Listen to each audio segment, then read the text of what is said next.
Good afternoon. I'm Mike Peterson, and here's the latest from the KMA newsroom on this Monday afternoon.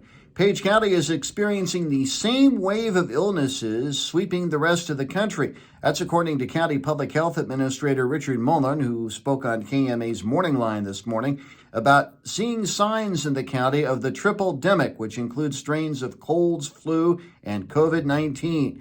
As with this time last year, Page County is also experiencing a spike in COVID numbers. Mullen says 22 positive cases reported within a 7-day period recently.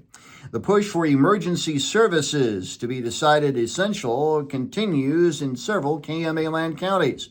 Well, the referendum may not have made it on the ballots in Fremont and Page counties this November.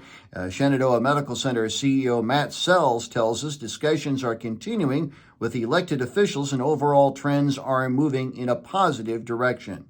Potawatomi County officials are among those recalling a dubious anniversary this week. Of course, it was 1 year ago on Thursday, December 15th, that a serial derecho struck KMA land, slamming into the area. Potawatomi County was especially hit hard by that severe storm. We talked to Potawatomi County Emergency Management Director Doug Reed about his memories of that disaster. And speaking of anniversaries, it was 1 year ago on Tuesday that fire destroyed the Mulholland grocery store in Malvern.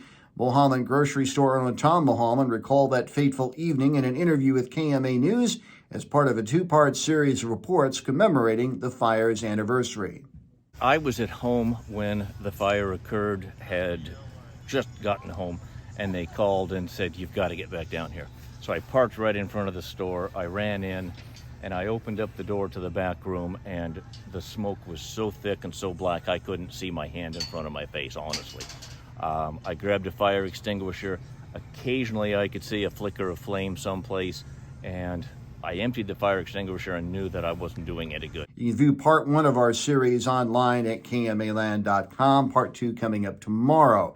KMA, on-track weather, slight chance of drizzle and rain this afternoon. Precip chances 100%. Otherwise cloudy, highs in the low 40s. Rain tonight, mainly after midnight, lows in the mid-30s. Rain and possibly a thunderstorm tomorrow. Again, a 100% chance of precip, highs in the upper 40s. More news at 5:05 and 6:05 this evening and online at KMAland.com. Have a good afternoon. Mike Peterson. So long, my friend.